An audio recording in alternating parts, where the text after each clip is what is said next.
नमस्कार सर। नमस्कार जी। क्या शुभ नाम है जी आप जी का? जी मेरा नाम संजय दास है जी। सर कहाँ से आए हैं आप? जी मैं फरीदाबाद से आया हूँ।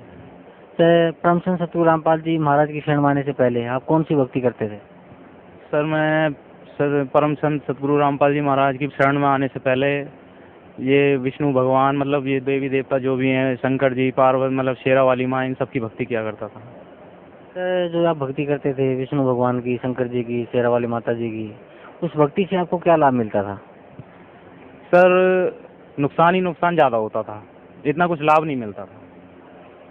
तो सर फिर आप परमचंद सतगुरु रामपाल जी महाराज की शरण में कैसे आए? सर सतगुरु रामपाल जी महाराज की शरण में मैं अपने मम्मी पापा के ज़रिए से आया हूँ। पहले 2 साल से मेरे मम्मी पापा इनकी शरण में चल रहे हैं, सतगुरु रामपाल जी महाराज जी की। तो वो चलते थे, फिर उन्होंने मुझे भी बताया घर पे कि भाई तू भी चला कर वहाँ, लेकिन मेरी समझ में नहीं आई थी, या परमात्मा का आदेश नहीं होगा बुलाने का, तो इस वजह से मैं समझ नहीं पाया था। उन्होंने बहुत कहा मुझसे कि भाई तू चल हमारे साथ सत्संग में, वहाँ चला कर हम जाते हैं वहाँ। और फिर परमात्मा जी की वाणी भी चलती थी घर पे हमारे, और सुबह शाम नित्य नियम और संध्या आरती वगैरह भी किया करते थे हमारे पापा मम्मी, और माला भी जपते थे। तो मैं उनसे यही कहता था, मैंने कि क्या तुमने सत्संग ले लिया है और ये गुरु जी के चक्कर में पड़ गए हो, कुछ नहीं है, कोई फ़ायदा नहीं होता इन चीज़ों से हैं, और सब ये ऐसे मतलब परमात्मा ना बुलवाए मेरे मुंह से, मैं निंदा किया करता था। तो फिर धीरे धीरे मुझे मेरे आप मतलब उस चीज़ का मुझ पर इतना प्रभाव पड़ने लगा, लेकिन मैं समझ नहीं पाया कि मतलब मेरे घर में इतनी कलह कलेश चालू हो गई, और आए जो मतलब इतनी बुरी दशा हो गई कि हमने पुलिस थाने तक चौकी कभी नहीं देखी थी, और इतनी पुलिस थाने चौकी तक हम पहुंच गए। और उसके बाद में हमारे मम्मी पापा भी सब वहीं पहुंच गए, और फिर हमारी आपस में मियाँ भी मतलब कि वाइफ से भी मेरा झगड़ा हो गया, और वो भी अपने मैके चली गई। तो एक दिन ऐसा आया कि मैं अपना इतना, ये अमरदास भगत जी चल रहे हैं यहाँ सत्संग में, तो वो अचानक हमारे पापा के साथ एक बार सत्संग से यहाँ से गए थे, तो उन्होंने मुझे बताया कि भाई भगत जी आप वहाँ जाओ एक बार, और मैंने उन्हें अपनी प्रॉब्लम बताई कि मेरे साथ ऐसे ऐसे हुआ है। तो वो बोलने लगे कि भाई आप एक बार सतगुरु रामपाल जी महाराज जी की शरण में जाओ, आपका दुख निवारण हो जाएगा। तो मैं मम्मी पापा कहते थे, उनके कहने से नहीं, क्या शायद उन्होंने इसीलिए भेजा था उन्हें मेरे घर पर कि भाई किसी न किसी तरीके से आए ये। तो वहाँ पे मैं पहुँचा, उन्होंने मुझे बताया कि भाई जैसे ही फिर मैं एक दिन तो ये इतना परेशान हो गया कि फिर उन्होंने किसी ने मेरे को एक बता दिया यहाँ आने से पहले, फिर मेरी एक इतनी अड़चन आ गई कि किसी ने मुझे बता दिया कि भाई किसी गुरु की शरण में मत जाओ और तुम वहाँ चलो, एक तांत्रिक के चक्कर में पड़ गया मैं। और उसने मुझे बताया कि मैं तुम्हारे बच्चों का दिमाग ऐसा कर दूंगा और वो क्या कहते हैं अपने आप खींचे चले आएंगे तुम्हारे पास।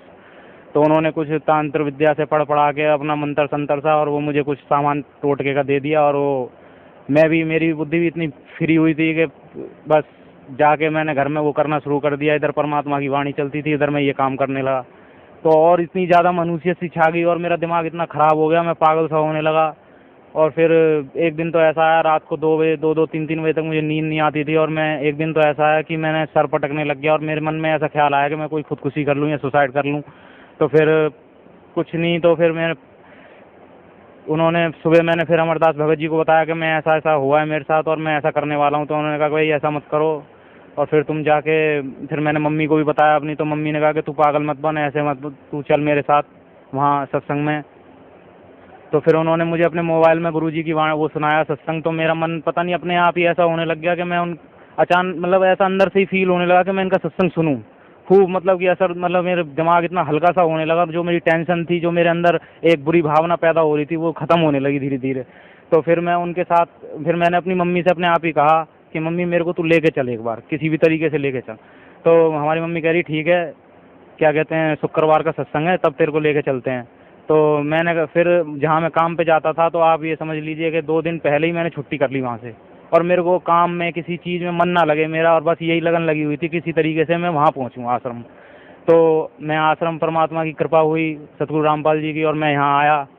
तो पापा जी ने मेरे कहा कि भाई चल तुझे दिखाता हूँ कि परमात्मा का कितना हिसाब किताब है, और परमात्मा ने कितना सुविधाएं दे रखी हैं भगत जनों को, अपने दासों को। तो वहाँ पे जाके फिर मैंने देखा, मैंने कि मुझे अभी कोई सुविधा नहीं देखनी, मेरे को सिर्फ एक, अब पहले परमात्मा का नाम उपदेश चाहिए। तो फिर मैं आते ही पहले मैंने नाम लिया, नाम लेने के बाद मैं आशीर्वाद लिया सवेरे। आशीर्वाद जैसी सर परमात्मा ने मेरे सर पे हाथ रखा तो मेरा शरीर इतना ऐसा हो गया एकदम हल्का, और मेरे को ऐसा लगा। और फिर मैंने अपने मुख से भी ये कहा, और मैं भगत जियों से आया था तो रो भी रहा था और कह भी रहा था कि भाई मेरे साथ ऐसे ऐसे परेशानी हुई और मेरे बच्चे मुझसे छोड़ के चले गए और ऐसे ऐसे बात। तो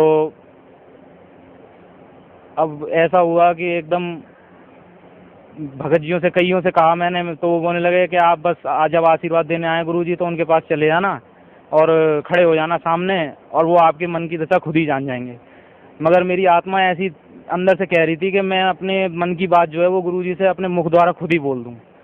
हैं तो मैं आया यहाँ पर, आने के बाद में आशीर्वाद लिया। मैंने आशीर्वाद लेके गुरुजी से खुद मैंने कह दिया कि परमात्मा मेरे साथ ऐसे ऐसे हुआ, जिस तरह आपने मुझे अपनी शरण में खींचा है उसी तरीके से आप मेरे भी बच्चों को भी आप अपनी शरण में बुला लीजिए। और परमात्मा की ऐसी कृपा हुई। एक बार वहाँ गया था अपने मामा जी के यहाँ, मेरे मामा जी की बरसी थी अपनी मम्मी जी के साथ। तो मैंने सवेरे वहाँ 5 बजे करीब परमात्मा ने स्वयं मुझे आके सतगुरु रामपाल जी महाराज ने दर्शन दिए, और उन्होंने मुझसे क्या कहा मुझे कुछ नहीं पता चला, और मैंने उनसे क्या कहा कुछ नहीं पता चला, जबकि बिल्कुल पास में बैठ के उन्होंने मुझसे बात की। लेकिन मुझे यही नहीं पता चला कि उन्होंने मुझसे क्या कह दिया और मैंने उनसे क्या कहा।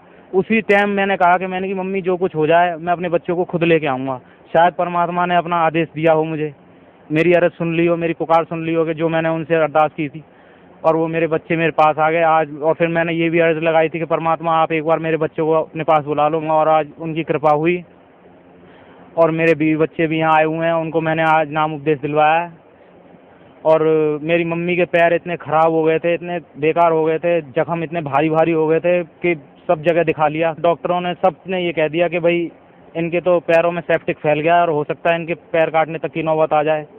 लेकिन किसी एक ब्रह्मा कुमारी में चलते थे भगत जी, वो ब्रह्मा कुमारी जी को सत्संग को छोड़ के फिर यहाँ आए। यहाँ आने के बाद में उन्होंने मेरे पापा को बताया कि भाई भगत जी आप वहाँ चलो और आपका दुख निवारण वहाँ हो जाएगा। तो हमारी मम्मी को पापा लेके आए, तो पहले महीने से ही उनको इतना आराम फील होने लगा कि बस जिसका कोई, वो खुद कहने लगी अपने मुंह से कि मेरा दर्द बंद हो गया है पैरों का, ये है वो।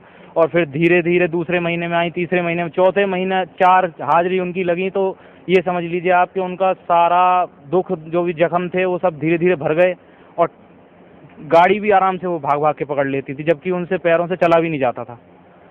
तो इस तरीके की कृपा हुई मालिक की, और आज उनका मैं लाख लाख धन्यवाद करता हूँ जो उन्होंने मेरा परिवार फिर से जोड़ दिया और मेरी मम्मी का रोग काट दिया, और आज हमारे घर में पूर्ण रूप से सब तरीके से सुख शांति है। सर पहले आप जो भी भक्ति करते थे उससे आपको कोई लाभ नहीं मिला, और यहाँ तक कि आपके परिवार भी बिखर गया, और उस मानसिक तनाव में आप भी आत्महत्या करने के लिए सोचने लगे। फिर आप परम संत सतगुरु रामपाल जी महाराज की शरण में आए, तो उन्होंने आपकी खोई हुई जो ज़िंदगी थी वो भी लौटाई, आपको परिवार का सुख भी मिला, और आप एक सभ्य ज़िंदगी आज जी रहे हैं। तो सर भगत समाज को क्या संदेश देना चाहते हैं आप? भगत समाज को तो जी मैं यही संदेश देना चाहूँगा कि जो गलती मैंने की है, सतगुरु रामपाल जी एक परमात्मा के रूप में, कबीर परमेश्वर के रूप में, चोले के रूप में हैं, और उनकी किसी तरीके से कोई भगत समाज में कोई भगत अपने मुंह से किसी तरीके की कोई निंदा ना करे भूल के भी। बस अगर वो अच्छा ना कह सके तो उनके बारे में बुरा भी ना कहे, ताकि वो अपने और पाप का भागी ना बने, और जो दुख मैंने झेला है वो अपने वो दुख वो ना झेलें। और इसी तरीके से मैं यही कहना चाहूँगा कि एक बार किसी न किसी तरीके से एक बार आएँ सतलोक आश्रम, और आकर सतगुरु रामपाल जी महाराज का नाम उपदेश लेकर अपना कल्याण करवाएं, और एक बार उनका ज्ञान सुने।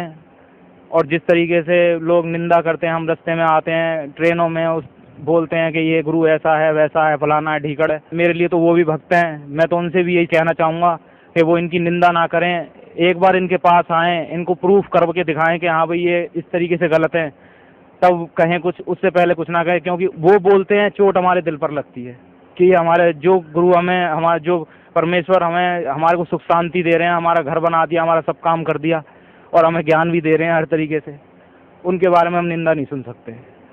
जी धन्यवाद आपका, बहुत बहुत धन्यवाद। सत्य साहिब।